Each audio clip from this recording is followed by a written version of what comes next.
Hello students and friends, इस video में हम रॉलिस थ्योरम के स्टेटमेंट और प्रूफ को हम समझेंगे। कंप्लीट प्रूफ हम इसका सीखेंगे, लेकिन साथ साथ हमें कुछ हमारे इंपॉर्टेंट कंसेप्ट्स और पॉइंट्स और उनका मैथमेटिकल मीनिंग क्या होगा ये हमको समझना होगा इस थ्योरम को समझने के लिए। बढ़ते हैं थ्योरम की तरफ। पहले थ्योरम का स्टेटमेंट हम लिख लेते हैं, क्योंकि थ्योरम जब हमारा एग्जाम में आता है तो हमसे बोला जाता है right the statement of रॉलिस theorem and prove it.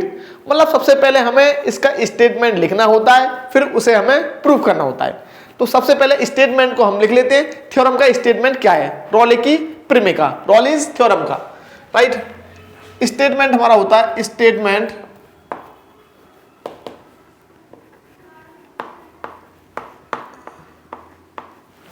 a function f(x)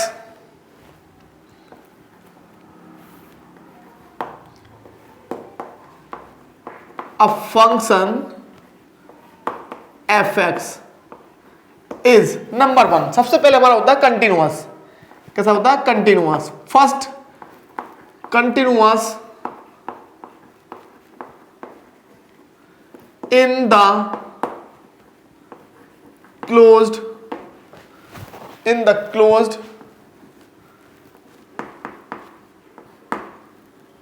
interval a comma b. Second point होता है हमारा differentiable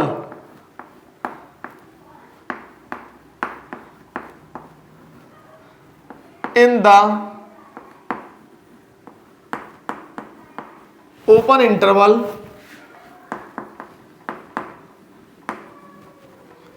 A comma B.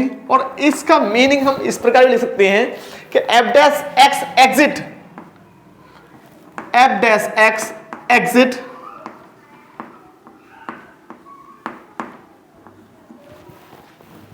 In the interval in the open interval a comma b. इसका meaning क्या है कि f dash x function का derivative इसके हर पॉइंट पर, इस इंटरवल, इस ओपन इंटरवल के बीच में जितनी पॉइंट्स हैं वहां पर एग्जिट करेगा, वहां पर एग्जिट करेगा। और डिफरेंशिएबल वाला बात देखिए। थर्ड हमारा कंडीशन होता है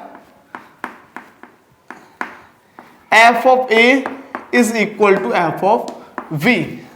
तब हमें शो करना होता है then there exit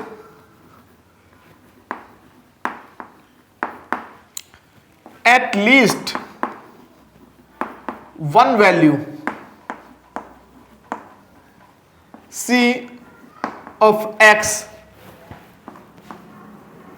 where c lies between a and b or c belongs to open interval a comma b such that, इस प्रकार हमें मिलेगी such that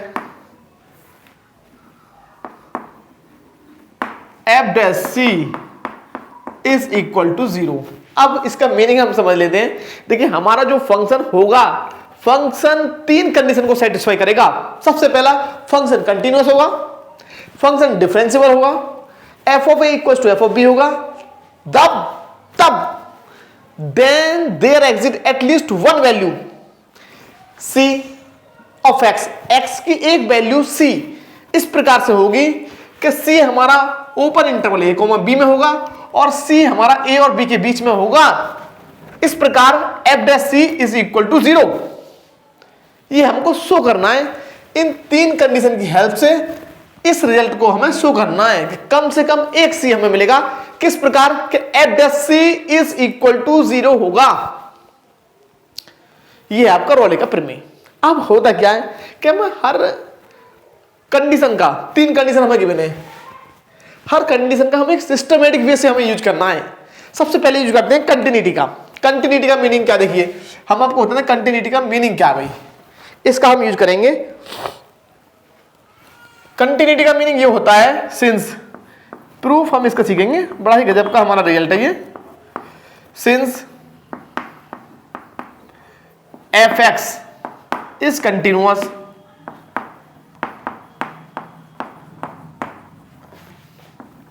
function in the close interval a comma b. हमारा जो function है f x वो continuous है close interval a comma b में, एंड वी नो दैट, हम जानते हैं every continuous function in a close interval is bounded.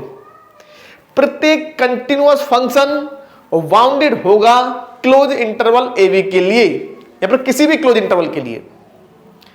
Every continuous function in a close interval is bounded. Bounded इसका meaning क्या हो गया कि एफ एक्स हमारा कंटिन्यूअस है क्लोज इंटरवल में, इसका मीनिंग हो गया f x is bounded in the close interval a comma b. Therefore f x is bounded in the close interval a comma b, right. अब देखिए हमने फर्स्ट कंडीशन का यूज कर लिया, अब हमें थोड़ा सा ध्यान देना होगा भाई फंक्शन बाउंडेड है, हम समझ बाउंडेड के नाम से हमें समझ में आ रहा है भाई बाउंडेड का मीनिंग क्या होता है, जिसकी वैल्यूज जो किसी के बीच में लाई करती हूं, बाउंडेड। इसका मीनिंग क्या होगा कि फंक्शन की एक मैक्सिमम वैल्यू जिसको हम बोलते हैं सुप्रीमा वो एग्जिट करेगा, या फिर आप अपर बाउंड बोल सकते हैं। इसको समझाने में टाइम लगेगा। आप मैक्सिमम वैल्यू मीन सुप्रीमा या फिर अपर बाउंड के रूप में भी आप समझ सकते हैं। और सबसे मिनिमम वैल्यू मीन्स इनफिमम जिसको हम बोलते हैं लोअर बाउंड, वो एग्जिट करेंगे फंक्शन के लिए, राइट। तो हम यहां मान लेंगे, देखो मैं आपको बता दूं, जैसे हमारा जो एफ एक्स होता है f x equal to sine x, ये हमारा कंटिन्यूअस फंक्शन होता है। क्लोज इंटरवल ले लिया आपने 0 to पाई, तो हमारा जो फंक्शन है ये बाउंडेड होता है। बाउंडेड क्यों? क्योंकि इसका जो वैल्यू होता है साइन एक्स का वो 1 और -1 के बीच में लाई करता है। और मैक्सिमम वैल्यू कहां मिलती है? वो हमें मिलती है एफ ऑफ पाई बाई 2।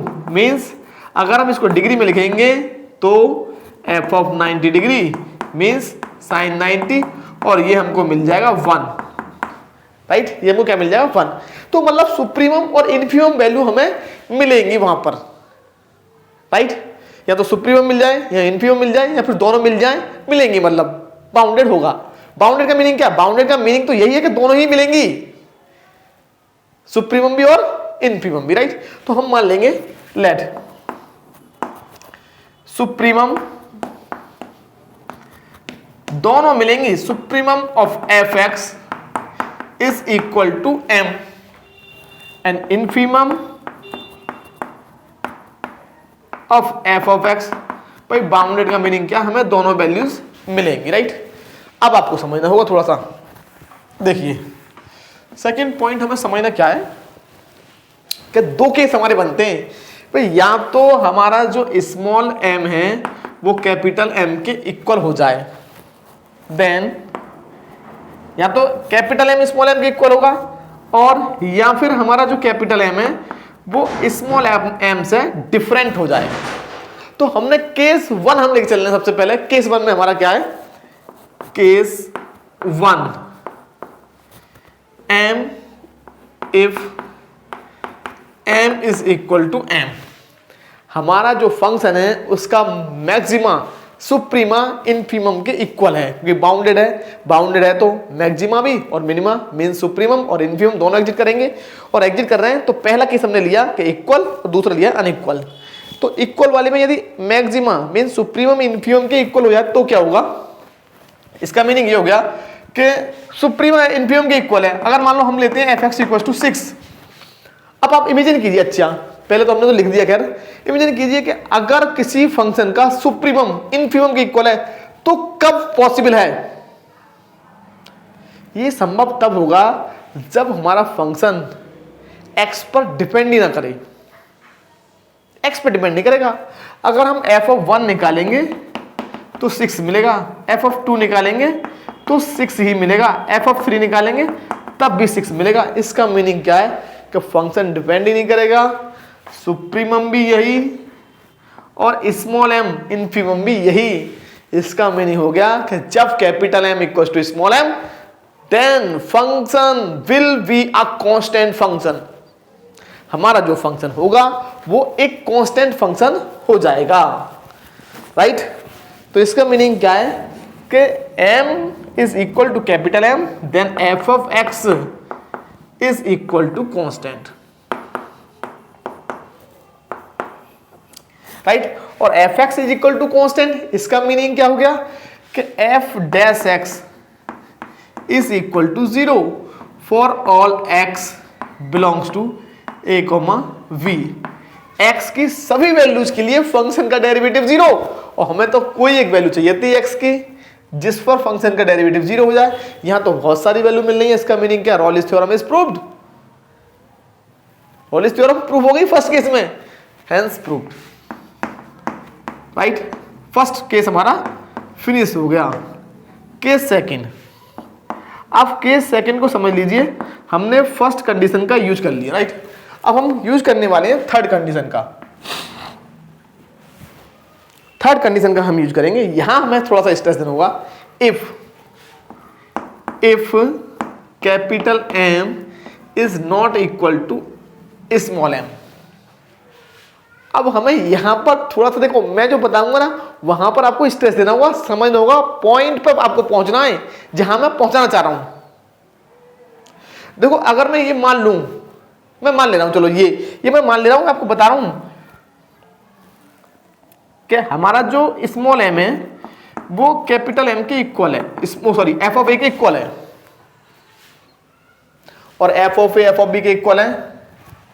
देखो ये केस हो भी सकता है और नहीं भी हो सकता, लेकिन हम मान ले रहे हैं कि अगर मान लीजिए ये इसके इक्वल हो जाए तो क्या capital M f of a के इक्वल होगा। सोचिए जरा, इन तीनों केसों को मिलाइए, सोचिए जरा, ध्यान दीजिए, स्ट्रेस दीजिए, नहीं होगा। क्यों? क्योंकि कैपिटल M तो डिफरेंट है M से, ये इससे डिफरेंट है, तो ये इसके इक्वल है, तो ये इसके इक्वल नहीं हो सकता, पहला केस। और नंबर एक बात मैं आपको फिर बता रहा हूं कि ये हो भी सकता है और नहीं भी हो सकता। अगर आप मान रहे हैं कि ये इक्वल है तो ये नहीं होगा, अगर आप मान रहे हैं आप if this then this, and if capital M is equal to f of a is equal to f of b, then small m must be different from f of a and f of b। और मैं आपको तीसरा case और समझा दे रहा हूं, यह भी संभव है कि ना तो f of a या तो m is equal to capital M है और ना ही ये इसके इक्वल है। ये तीनों केस ही पॉसिबल हैं, ये ध्यान रखना आप। ये तो हमने हाइपोथेटिकली मान लिया कि मान लीजिए मिनिमम फंक्शन के f ऑफ a के इक्वल हो जाए तो ये डिफरेंट होगा, अगर ऐसा होगा तो ये डिफरेंट होगा। इसका मीनिंग हो क्या रहा है, देखो मैं समझाना क्या चाह रहा हूं। मान लें कि वैसे तो ये हो सकता है और नहीं भी, अगर मान लो ये इसके इक्वल हो गया तो ये इसके इक्वल नहीं होगा, हो जाता है। तो अगर capital M f of a के इक्वल है तो small m f of a से डिफरेंट होगा, क्योंकि m और कैपिटल M और M दोनों ही डिफरेंट हैं। सबसे मेन रीजन ये है कि ये दोनों डिफरेंट हैं, तो अगर ये इसके इक्वल हो गया तो ये नहीं होगा ना, और ये इसके इक्वल हो गया तो ये नहीं होगा। और अगर हमारा कोई भी स्मॉल m ही इक्वल नहीं हुआ f ऑफ a के और ना ही कैपिटल M हुआ इस f ऑफ a के, तो और भी अच्छी बात है। यही तो हम चाह रहे हैं कि हम ये दिखाना चाह रहे हैं हम यहां पर कि at least one capital M and small m is different from f of a और f ऑफ b। मींस बड़ा वाला m और छोटा वाला m, इन दोनों में से कोई एक, कम से कम कोई एक f ऑफ a और f ऑफ b से अलग है, डिफरेंट है, इक्वल नहीं है। तो ये मैंने समझाने का तरीका बताया आपको कि हाँ कम से कम हमें इतना जरूर मिल जाएगा कि भाई कैपिटल M जो है या फिर स्मॉल m में से कोई भी एक f ऑफ a या f ऑफ b दोनों से अलग होगा। क्यों? क्योंकि f ऑफ a की बात करेंगे तो f ऑफ b इक्वल है ना, तो बात मतलब f ऑफ b की भी कर रहे हैं, क्योंकि दोनों तो इक्वल हैं। अगर इन दोनों में से कोई एक f ऑफ a या f ऑफ b से अलग होगा ही 100%, वो हमने रीजन दे दिया। भाई अगर मान लो ऐसा होता है तो ऐसा होगा, और ऐसा होता है तो ऐसा होगा, और ऐसा हो गया तो यही तो हम चाह रहे हैं कि भाई साहब स्मॉल एम और कैपिटल एम में से कोई एक एफ ऑफ ए से अलग है, डिफरेंट है, इक्वल नहीं है। ये हो गया तो और भी बहुत अच्छी बात है भाई। लेकिन अगर हो जाता है, ऐसा हो जाता है तो ये होगा और ऐसा, तो हम ये लिख देंगे एटलीस्ट वन, देन एटलीस्ट, हम ये नहीं दिखाना चाहते, हम इसका मतलब ये नहीं है कि हम ये करेंगे m is equal to F of a. If यदि होता है तो ऐसा हो जाएगा, ऐसा है तो ऐसा हो जाएगा। तो हम यहां से कंक्लूजन निकालना ये चाह रहे हैं, हम इस इनको ना लिख करके डायरेक्ट हम ये लिख देते at least capital M in small M, at least one out of capital M और small am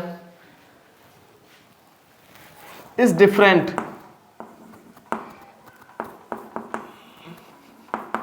from F of A और एफ ऑफ बी।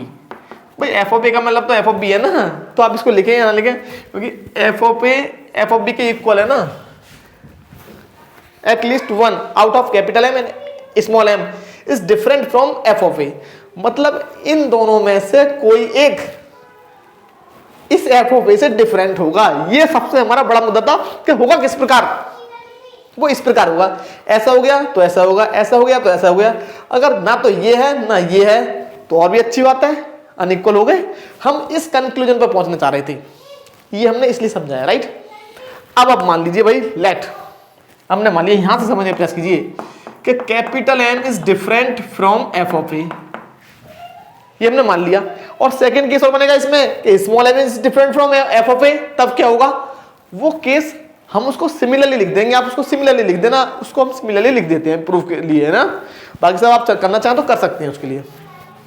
अब देखिए इसको हमें अब करना होगा, यहां से समझिए, हमने सेकंड कंडीशन का यूज कर लिया, थर्ड कंडीशन का अब हम यूज करने वाले हैं। यहां से समझने का प्रयास कीजिएगा आप लोग, स्ट्रेस देना होगा और पेशेंस हमें रखना होगा, राइट।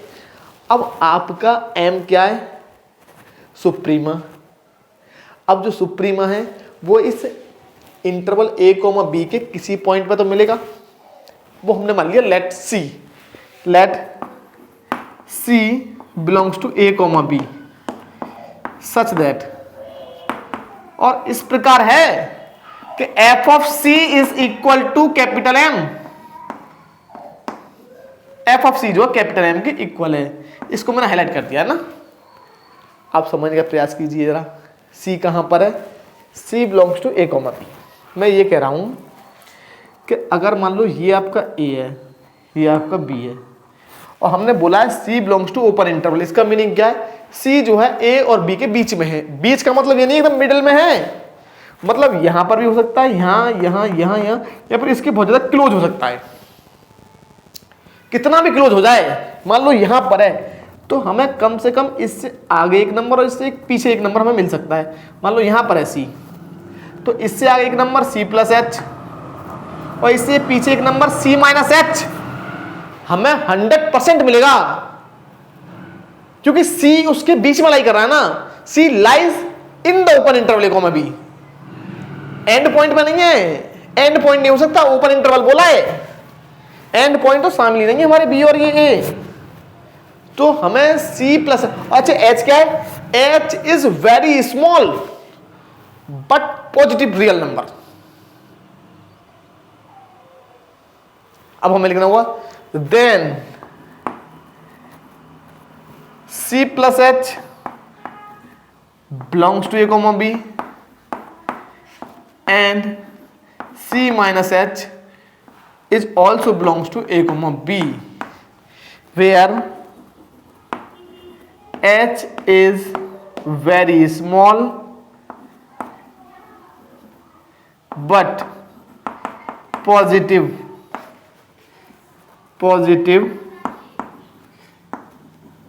Real number, right. तो हमें दो नंबर मिलेंगे। अच्छा एक चीज और समझ लीजिए अब यहां पर भाई, सी जो है एफ ऑफ सी वो सुप्रीमा है, और सुप्रीमा का मतलब क्या है कि हम इस इंटरवल में किसी पॉइंट पर, किसी भी पॉइंट पर फंक्शन का वैल्यू फाइंड करें, वो इससे छोटा ही होगा। मतलब अगर f x equal to sine x है तो इसका मैक्सिमम एग्जिट करता है 90 पर, साइन 90 1 होता है। इससे आगे जाएं साइन 100,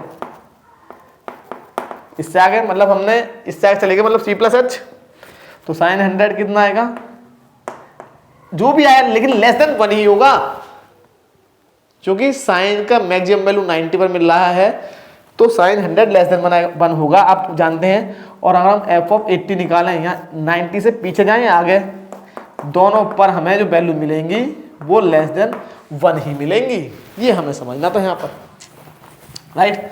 अब देखिए, अब आपको पॉइंट को समझना क्या है।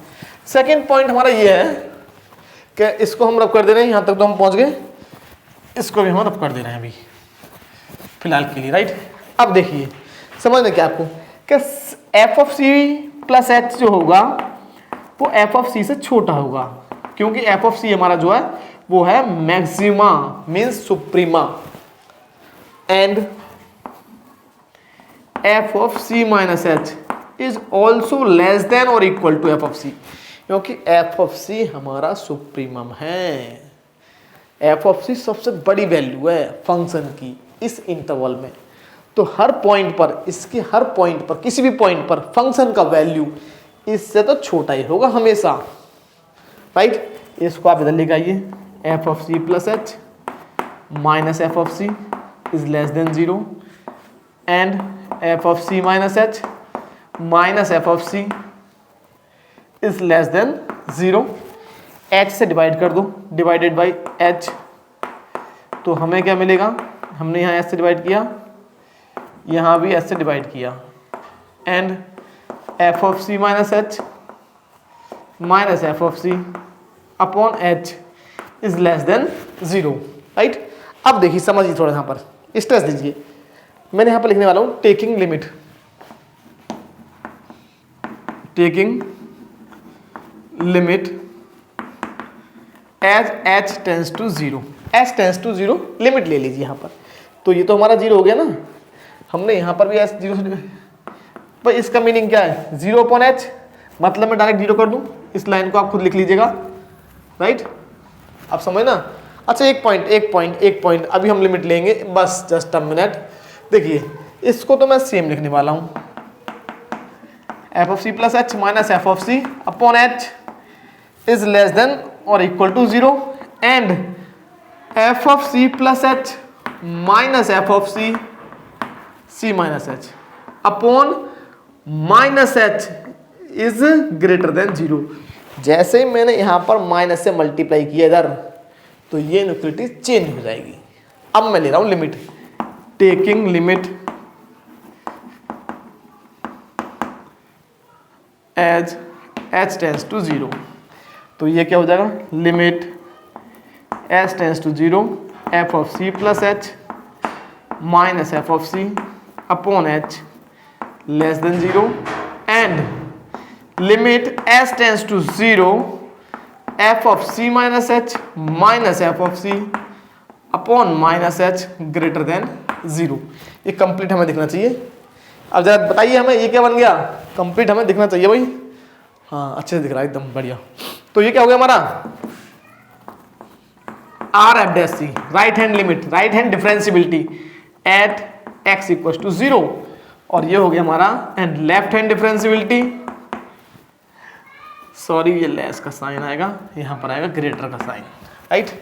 अब समझने का, अब थर्ड कंडीशन की बारी है। थर्ड कंडीशन की यूज करना है हमें, इसको मैंने नाम दे दिया, कोई नाम तो नहीं दिया हमने भी, 1 2 फंक्शन डिफरेंशिएबल है a, b के प्रत्येक पॉइंट पर।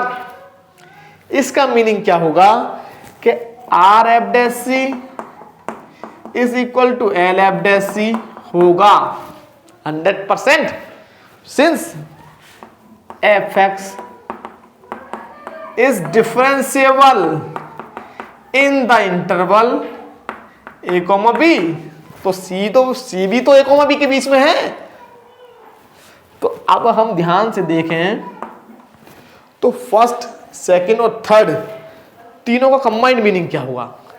तीनों का कंबाइंड मीनिंग अगर आप निकालेंगे तो आपको ये नहीं मिलेगा। तीनों का यहां बोल रहे हैं कि आपका right hand differentiability less than 0 है, यहां बोल रहे हैं left hand differentiability greater than 0 है, और यहां बोल रहे हैं कि आप दोनों इक्वल है। तो ऐसी क्या कंडीशन होगी कि तीनों इक्वेशन सेटिस्फाई हो जाएं, और हम बोल रहे हैं कि यहां से इक्वल टू 0, यहां से इक्वल टू 0, तो दोनों इक्वल, ये इसको सेटिस्फाई कर जाएगा। इसका मीनिंग क्या होगा, from equation first, second and third R F dash C is equal to L F dash C is equal to 0, right hand limit is equal to left hand limit, it means f dash c differentiability दोनों equal हैं, तो इसको हम बोलते हैं f dash c. Combined meaning दोनों का, इन दोनों कंबाइंड में f dash C equal to 0 where c belongs to A comma B. Similarly, अब जो हमने केस बताया था सेकंड वाला, similarly if small m is different from F of A, हम शो कर सकते हैं, we can show that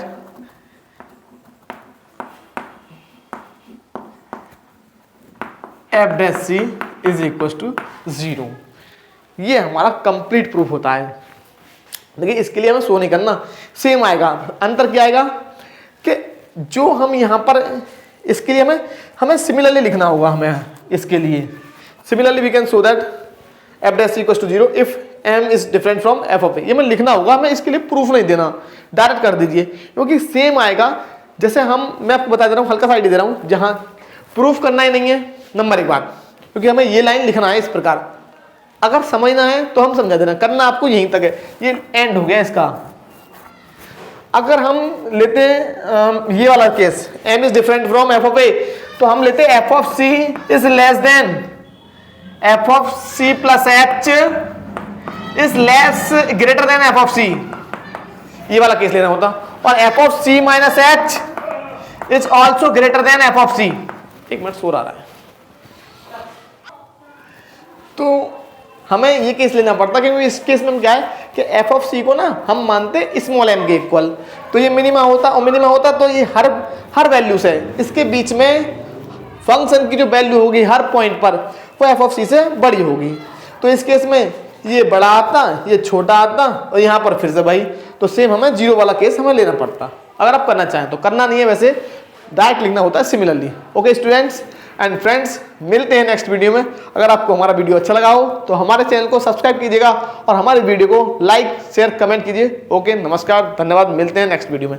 number 2 बात, ये तो ओके। चलिए अब हम जो इसका ग्राफिकल मीनिंग और जो इसका अलजेब्रिक मीनिंग है वो क्वेश्चंस में ही बताएंगे, राइट। Okay, thank you.